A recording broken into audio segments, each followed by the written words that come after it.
Добрый вечер, вы смотрите программу «Якутия в деталях», с вами Яна Бабаева. Вы когда-нибудь слышали о таком враче, как комбустиолог? Если нет, то вы никогда не сталкивались с ожогами. Именно от их последствий спасают эти доктора. Более привычное название этой специальности – ожоговый хирург. Этим врачам приходится справляться с травмами, нанесенными самой опасной природной стихией – огнем. Кроме того, эти врачи помогают и тем, кто столкнулся с другой бедой – обморожением. О том, как избежать проблем с ожогами и обморожениями, мы поговорим сегодня с нашей гостьей, руководителем ожогового центра Республиканской больницы номер 2 Центра экстренной медицинской помощи, внештатным комбустиологом Министерства здравоохранения Республики Саха-Якутия Светланой Семеновой. Врачи-комбустиологи в нашей стране Российской Федерации имеют право работать как и врачи-хирурги, так и врачи-травматологи. В основном за Уральским хребтом работают врачи-травматологи. Но по современному законодательству 2015 года, когда изменилась номенклатура специальностей, с нами вместе могут работать и врачи-хирурги. Чем мы занимаемся? Да, как вы правильно отметили, это лечение миожогов, и холодовой травмой, и их последствиями. Это рубцами и многими последствиями холодовой травмы, как в виде нейродистрофического синдрома, может быть, и остеомиелита костей. Ну, в последнее время нам часто приходится еще и помогать нашим коллегам-хирургам в лечении обширных кожных дефектов, как после травм, так и многих гнойных процессов. Мы совместно с ними проводим много операций, например, как пересадка кожи. Ну вот прежде чем перейти к вопросам по профилактике ожогов и обморожений, расскажите о том, как сегодня организована работа в вашем центре. Ну вот что произошло за то время, что мы с вами не виделись? Может быть, появилось какое-то новое оборудование, либо что-то еще хорошее произошло? Да, действительно, у нас произошло такое знаковое событие. У нас наконец-то прошел большой комплексный ремонт на территории, где находятся взрослые пациенты. Называется ожоговое отделение номер 1. Такой ремонт у нас не было с 2015 года. Объясню немножко почему. Почему для нас это очень важно. Мы все это время находились либо в деревянном здании, не приспособленном с 1997 года, либо арендовали площадь здания военного госпиталя. И по приказам, бумагам, как бы это здание нам не принадлежало. Когда военные передали для Министерства здравоохранения наше здание, в котором мы сейчас находимся, оно уже немножко пришло в негодность, так как оно южного проекта. И, конечно, в условиях зимы его изношенность происходит быстрее. И все это время как бы, с помощью Министерства здравоохранения и руководства нашей больницы мы как могли, так его и поддерживали в нужном техническом состоянии. И в этом году наконец-то произошел такой большой комплексный ремонт. У нас очень красивые светлые помещения. И планируется как бы этапно дальше проводить такие вот большие комплексные ремонты. Также мы получили новый парк операционного оборудования, и потихоньку все наша медицинская техника обновляется в соответствии всем новым порядкам оказания медицинской помощи. Ну, это очень здорово. Вот, хочу вас спросить о работе в районах, как организована работа, и как часто ваши специалисты выезжают в районы, либо как часто к вам, наоборот, пациентов доставляют. Как происходит? Вообще хочу рассказать такую вещь. Мы с 2008 года одни из первых Российской Федерации предложили активно использовать выявление пациентов, которым нужна наша большая специализированная медицинская помощь в ожоговом центре, использование телемедицинской связи. Тогда Минздрав активно внедрил много очень телемедицинских точек в каждой районной больнице. И мы немножко опередили даже региональный сосудистый центр. Начали посредством его в круглосуточном режиме консультировать, выявлять пациентов, которые нужно перевести к нам. И теперь уже мы одни из первых выпустили такой приказ, и благодаря вот этому приказу, на основании его, наши коллеги, пользуясь нашим опытом, также внедрили его на местах. Далее все это было размещено, взято, как пример, и в клинических рекомендациях, и мы теперь в круглосуточном режиме контролируем всю термическую травму на территории Республики Саха-Якутия. И совместно с Республиканским центром медицины катастроф наши доктора, у нас есть 2 летающих доктора. Ну, в нужный момент мы можем и распределиться и в несколько бригад, да, и вылететь несколько врачей. Максимально мы осуществляем примерно 100 вылетов в год и сами эвакуируем всех тяжелых пациентов на себя. Ну вот ваш ожоговый центр, наверное, один из самых передовых на Дальнем Востоке, да? Мы являемся сейчас единственным крупным ожоговым центром на территории Главного Востока. Да. А вот как часто вы встречаетесь с коллегами, обмениваетесь опытом? Вот, потому что наша Якутия все-таки край своеобразный, очень холодный, и, как бы, мне кажется, как здесь вот должно у нас быть что-то самое важное, самое передовое, и нужно обязательно это передавать, делиться. Ну, в 2015 году в Якутии собиралась все комбустиологи Российской Федерации. У нас прошла большая всероссийская конференция комбустиологов, и мы обсуждали вопросы и проблемы лечения как и ожогов, так и отморожений. И тогда мы вместе, все коллеги Дальнего Востока, ну, большим инициатором выступили тут мы. Тогда еще в 2015 году мы предложили разработать и клинические рекомендации, алгоритм лечения, стандарт оказания медицинской помощи при холодовой травме.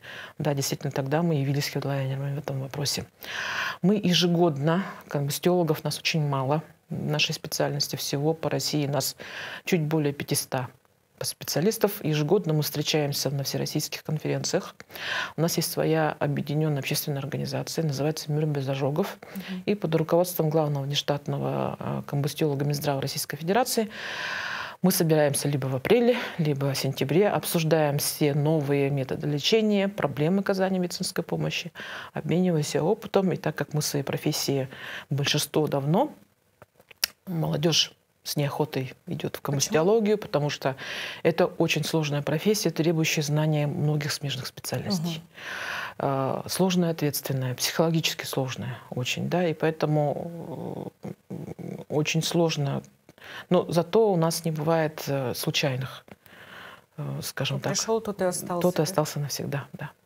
Вот вы так еще интересно сказали, отморожение. Вот как правильно, обморожение или отморожение? Или говорить правильно, холодовая травма?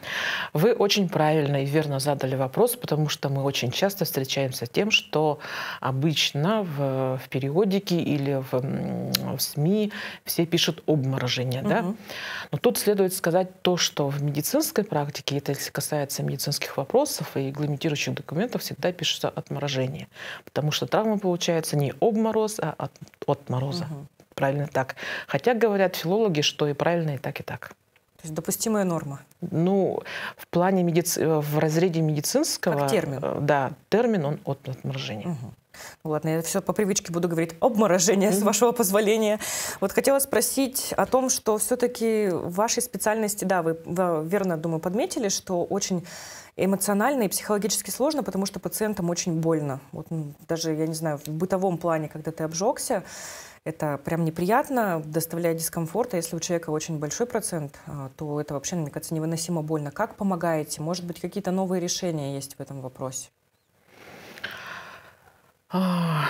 Все наши противошоковые мероприятия, лечебные мероприятия, в первую очередь начинаются с обезболивания.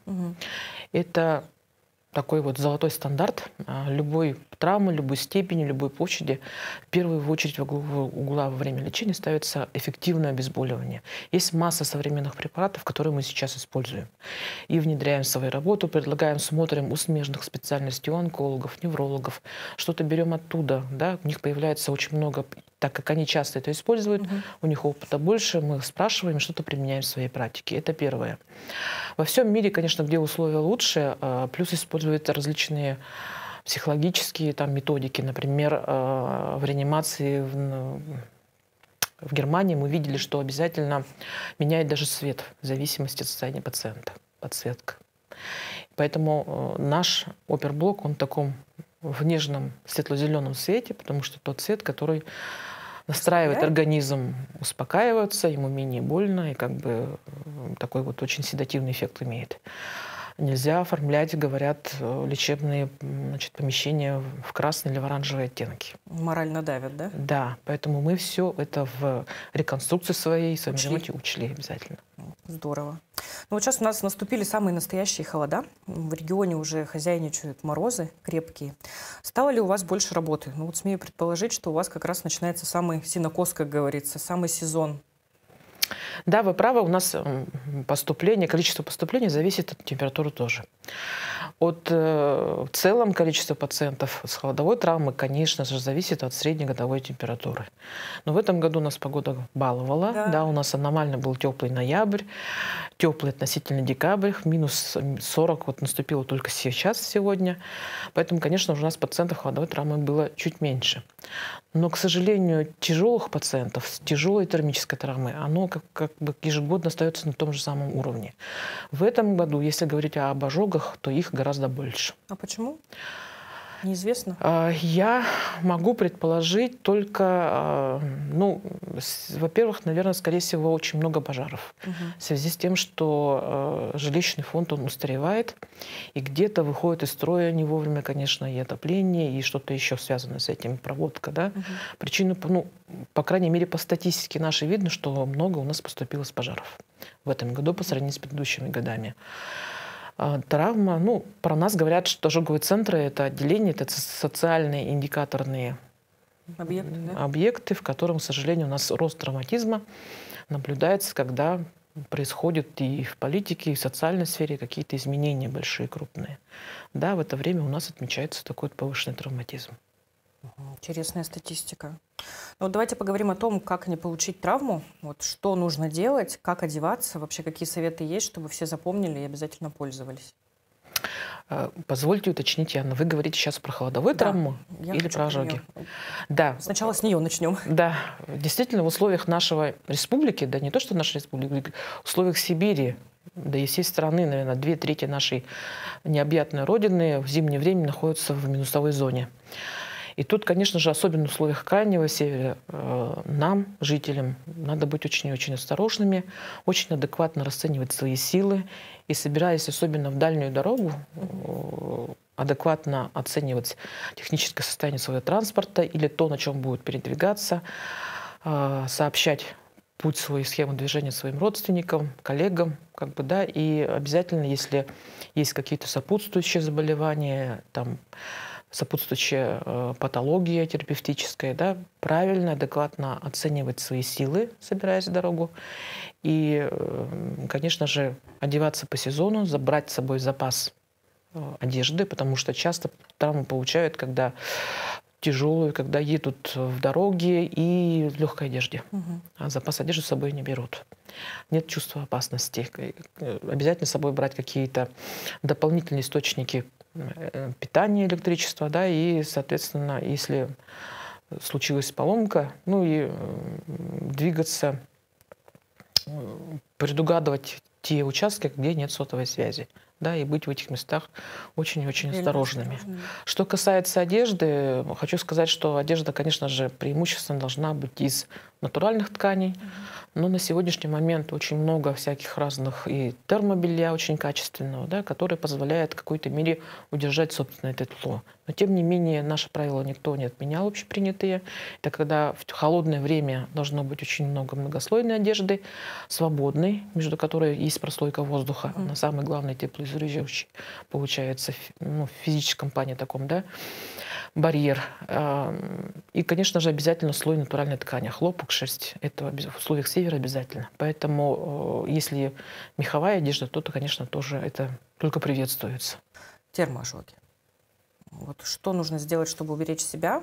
То есть, ну, понятное дело, в бытовом плане вот как-то все эти моменты тоже предугадывать, но, может быть, есть какие-то вот прям советы из практики, что-то с кем-то произошло, вот как-то на таком примере разобрать. Ну, к сожалению, такие больше примеры почему-то у меня в голову приходят по поводу детей. Очень много детишек в возрасте, особенно от 0 до 3 лет, к нам поступают дети, получившие ожог от кипятка. И тут, конечно же, это по вине происходит нас, взрослых, по нашей неосторожности, недосмотру, как бы, да. И тут общий совет очень большой: обязательно следить за источниками, значит, тепла. Это либо огня, либо обогреватели, либо печки, это раз. Во-вторых, все чайники, все кипятильники, все емкости с горячей водой, они должны быть вне зоны достижения маленьким ребенком. И они должны быть установлены на какую-то очень устойчивую опору, потому что самый страшный пример ожогов у детей — это когда, например, родители кипятили в большом баке воды горячую воду, и ребенок, пробегая мимо, там опрокинул на себя, или баловались, они дернули за электрический провод чайник кипящий, да, и получили очень сильные ожоги. Или когда на неустойчивой опоре стоит печка по типу, вот как старая мечта электроплита, на которой стоял суп. И вот самые такие сильные обширные ожоги были вот в таких случаях. Поэтому осторожность, она всегда должна быть. И, к сожалению, в наших головах у всех живет. Все произойдет, но только не со мной. Да, надо быть родителям в первую очередь осторожным очень сильно. Ну и, конечно же, нам, взрослым, тоже надо помнить о том, что есть такая возможность получить ожог. А вот как вы детей лечите? Есть отличия от способов лечения от взрослых? Есть, конечно же, есть отличия в силу возраста, в силу особенностей организма. У нас отдельно выведено детское отделение, это ожоговое отделение номер 2. Возглавляет его Евгений Александрович Петров, детский хирург, и совместно с ним работают 2 врача-комбустиолога, которые обучены лечить именно детей. Особенность детского организма состоит в том, что у него, во-первых, незрелая нежная кожа, которая очень быстро получает ожог. И если неправильно провести лечение и не своевременно, этот ожог может очень быстро углубляться. Также общее состояние пострадавшего ребенка может очень быстро как и ухудшиться. И в случае правильного лечения такие дети могут быть очень быстро и выздоравливать тоже. Ну, это хорошо. Вот вы сейчас начали рассказывать, и я вспомнила о том, что у нас же начался такой активный сезон путешествий. То есть у нас сейчас границы открыты, и люди выезжают за границу и очень часто получают ожоги солнечные. Вот бывало такое, что кто-то поступал после отпуска, или это прям нонсенс? Нет, вы правы, очень часто, особенно когда лето бывает у нас жаркое, и не только когда ездят тропические страны, но и у нас, когда люди часто выезжают на природу и забывают об осторожности, засыпают, там, загорают, либо просто находятся под прямыми солнечными лучами. Очень часто наши с вами соотечественники получают обширные ожоги. У нас были и почти 100% солнечные ожоги поступают, они поступают тоже к нам. И детки маленькие тоже бывает, получают ожоги. Но тут зависит от многого. Да? Во-первых, конечно же, маленькие дети подвержены больше. Это нежная кожа. И плюс еще светлокожие, и люди, которые с повышенной фоточувствительностью, которые как бы немножко быстрее получают ожоги, бурно реагируют на полученную травму. У них глубже получаются солнечные ожоги. Такие тоже, конечно же, пациенты к нам обращаются. В первую очередь надо помнить о том, что нельзя загорать в пик. Это с момента с 12 по 4 часа дня. У нас в зависимости от месяца время немножко может быть сдвинуто. Всегда помнить нужно о том, что в это время надо пользоваться солнцезащитными средствами, если вы загораете, купаетесь. И обязательно накидывать легкий какой-нибудь материал, который послужит барьером над солнцем, и носить вот такие какие-то вещи, парео или накидку, купаясь, отдыхая в природе. Будем надеяться, что прислушиваются к советам. Но вот еще есть у меня вот такой вопрос. Как понять, что вот начинается именно обморожение у человека? Вернусь к ним, потому что актуально. Вот что должно ощущаться? Как ты должен почувствовать? Занемеют руки, либо наоборот будут гореть где-то? Вот как это чувствуется? Вообще тут хочу пояснить, что есть 2 вида травмы холодовой. Это когда общее охлаждение, это когда охлаждается весь организм, когда пострадавший находится очень долго в условиях холода. И тут зависит, конечно, и метеоусловия, особенности, влажность, ветер, наличие сопутствующих заболеваний, возраст. Как я уже говорила, дети быстрее отмораживаются, чем взрослые, также пожилые более подвержены травмы. Плюс сопутствие по патологии в виде сахарного диабета, заболеваний систем кровообращения также может быть таким предрасположением для получения охлаждения. И местная травма – это когда локально где-то получается отморожение, ввиду того, что этот участок открыт. Значит, где-то часто кто-то ходил без варежек, либо просто долго шел во время ветра, да, и тогда получил отморожение щек, носа или там участков каких-то лица. Либо бывает контактное отморожение. Это когда оголенным участком, ввиду какой-то технической работы, люди прикасаются к металлу, да, и вот он тоже может такой холодным металлом тоже получить и контактное отморожение, или когда долго в силу там своей травмы или инсульта, заболевания долго лежат на холодном, да, или там был какой-то влажный участок, то да, тоже может происходить контактное отморожение. Дети еще любят облизывать качели зимой. Да, я вот как раз про это и говорю.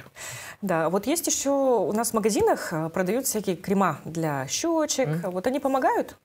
Стоит мазать щечки перед Я хочу пояснить следующее. Все-таки, да,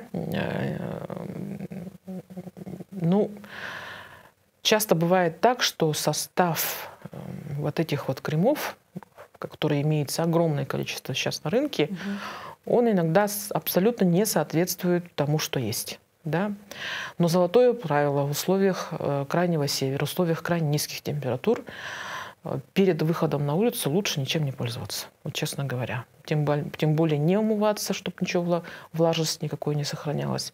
Примерно минут 15-30, то есть ваше лицо или открытые участки, они не должны контактировать ни с чем, ни с кремами, ни с водой. Вот как бы полностью сухое, абсолютно как бы нормальные кожные покровы должны, они выдерживают, да, при условии правильной одежды какую-то минусовую температуру, в том числе у нас. А если, значит, пострадавшая, особенно, я замазалась кремом, потом вышла. Даже тонально, вот я прям жирно нанесла, который на водной основе, я про это говорю, да, и тогда получается вот, при длительном нахождении на улице, крайне низких температурах, да, получается отморожение.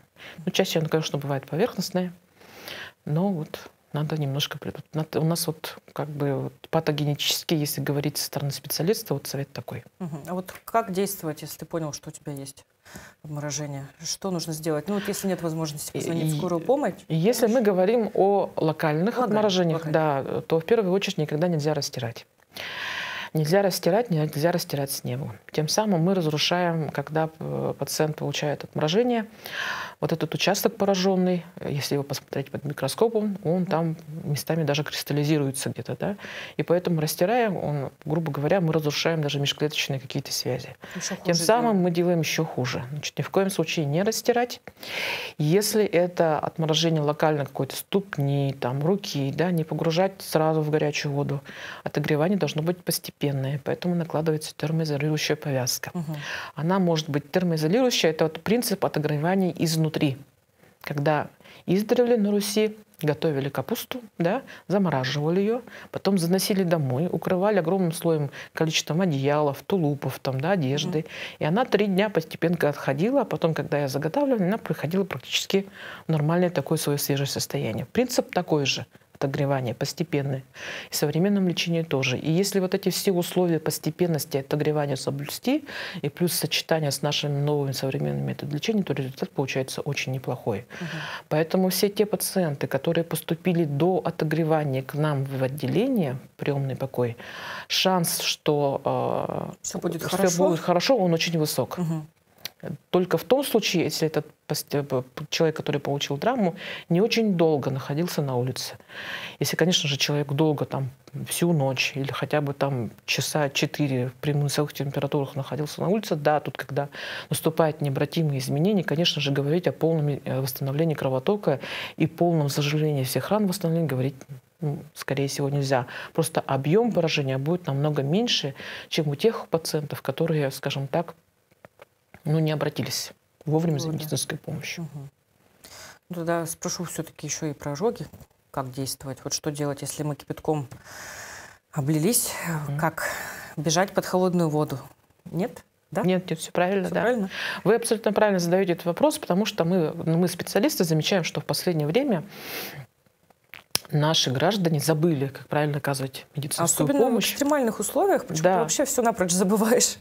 Если вот я росла и училась во время СССР, да, в нашем прямом доступе постоянно были плакаты, какие-то методички были под рукой, да, где-то учили как бы нас, да, а сейчас, когда в условиях возможности зайти в интернет, посмотреть какие-то материалы, к сожалению, вот все забывают, как зайти, посмотреть, как правильно оказывать медицинскую помощь. Но в первую очередь, да, действительно, надо место ожога поместить под холодную струю воды. Убрать, очень осторожно освободить одежду от пораженного участка, чтобы одежда туда не прилипала.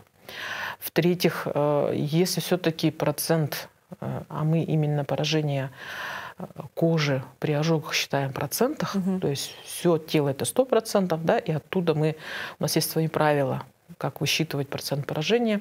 Если это процент очень большой, конечно, можно завернуть и как бы прохладное одеяло, которое пропитано, значит, холодной водой, да, и вызвать скорую. Самое главное здесь момент быстро и обратиться за медицинской помощью.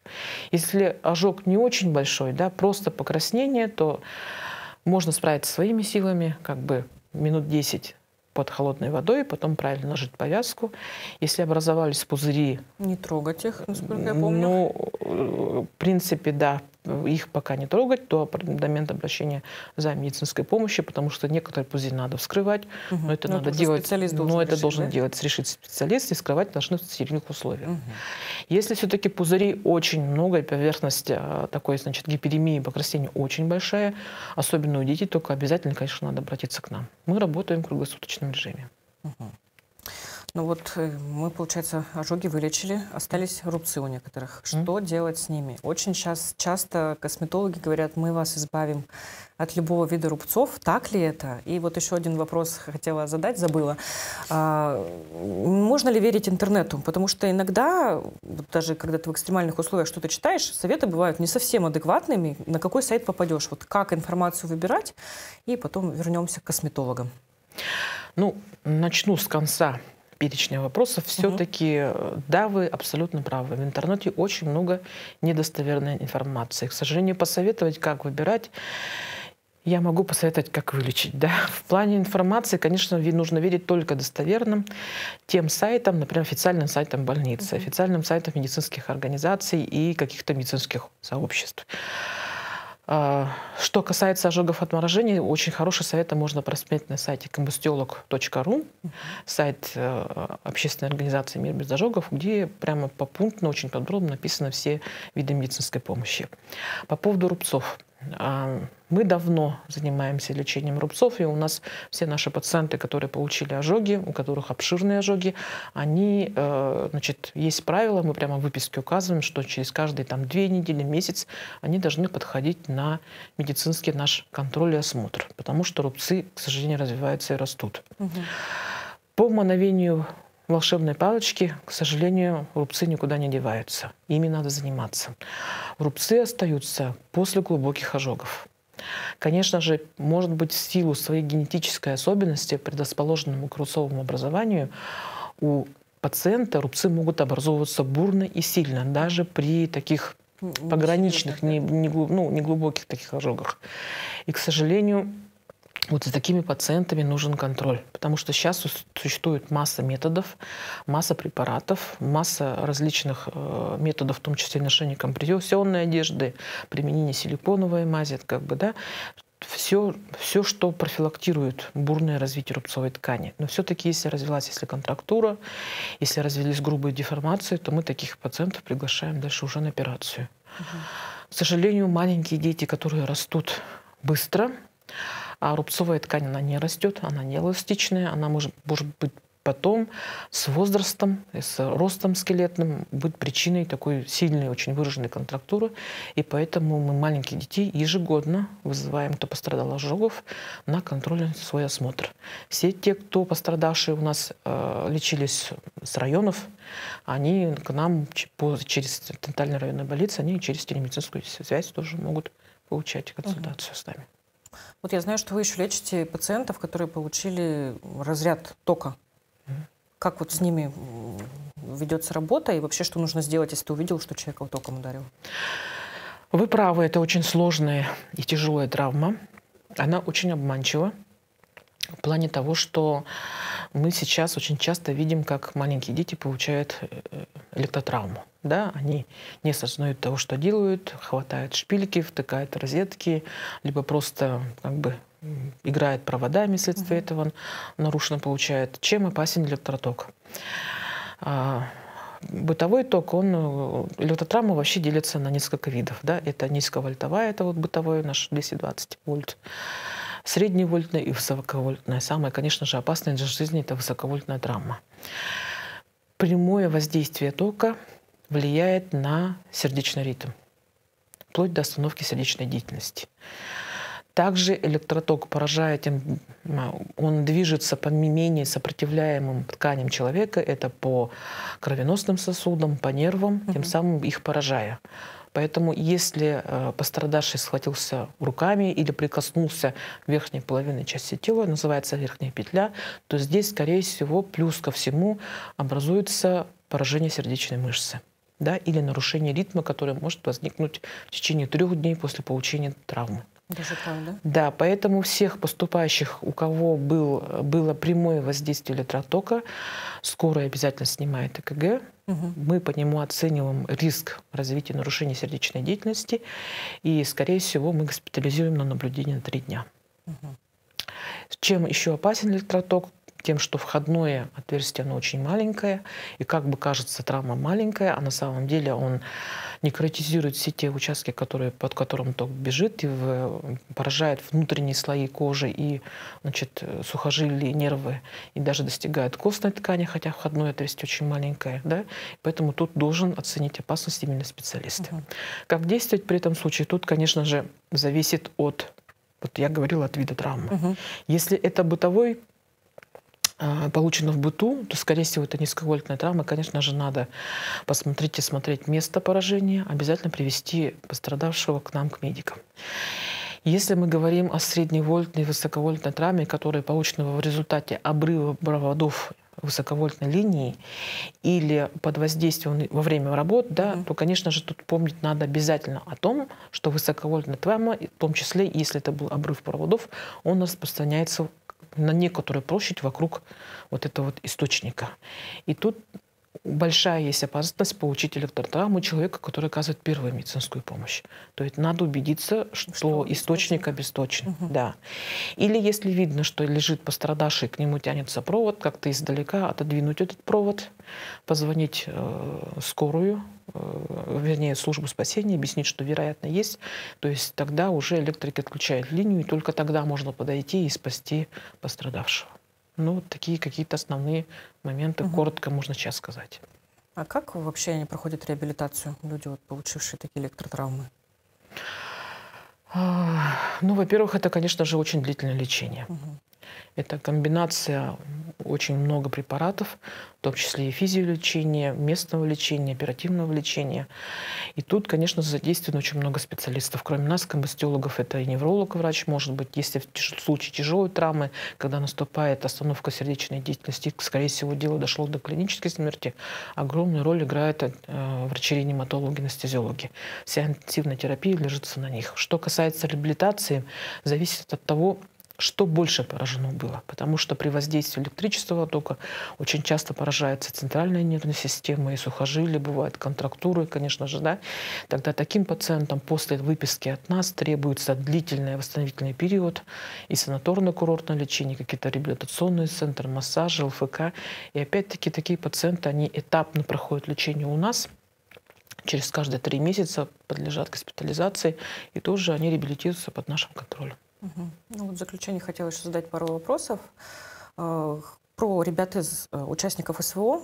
Какая помощь оказывается? Знаю, что помогаете. Вот расскажите про них. Наше отделение уже давно, на самом деле, оказывает и добровольцам отряда, как на какой-то методической основе. Мы помогали собирать и аптечки, и обучали ребят, как правильно оказывать медицинскую помощь, потому что тогда, первые дни, это было не регламентировано никем. Да, и когда нам отряд Батур обратился за помощью, наш коллектив откликнулся. Ребята СВО к нам попадают на лечение не только с ожогами обширными, потому что, к сожалению, среди медицинских врачей специализированных ожоговых центров больших нет. А эта травма, когда обширная, надо лечиться очень долго, требует кропотливого, длительного лечения. И поэтому с последствиями, незаживленными ранами ребята попадают к нам. Особенно с добровольческих отрядов, когда остались тайная площадь незаживших ран. Дальше уже совсем на завершающий этап все местные ребята, которые служили СВО, они попадают в наш ожоговый центр. И, конечно же, когда обращаются к нам участники СВО с большими какими-то дефектами после мирно-взрывных травм, когда нужно именно консультация и проведение оперативного лечения опытными специалистами в плане пересадки кожи, восстановления кожных покровов, тогда, конечно же, если нужна наша помощь, то такие пациенты и ребята к нам госпитализируются. Ну, здорово, что вы им помогаете, не отказываете. Это прям большое дело. Ну, я бы очень хотела, чтобы вы обратились к нашим телезрителям. Вот в период праздников, как раз сейчас самый, мне кажется, сезон. И вот есть такая прекрасная возможность. Да, я призываю всех быть очень осторожными в эти дни, правильно расценивать свои силы, помнить о том, что мы с вами живем в самом холодном регионе нашей страны, быть осторожными, заботиться о своих родных и близких. И в первую очередь, конечно, по поводу наших маленьких пациентов, быть осторожными в плане детей, следить за тем, чтобы наши маленькие граждане не получали ни ожоги, ни отморожения. Я благодарю вас за интересную, очень познавательную беседу. Спасибо вам огромное за ваш труд. На этом программа «Якутия в деталях» подошла к концу. Меня зовут Яна Бабаева. Смотрите нас по будням в 19:15. Расскажем обо всем в деталях.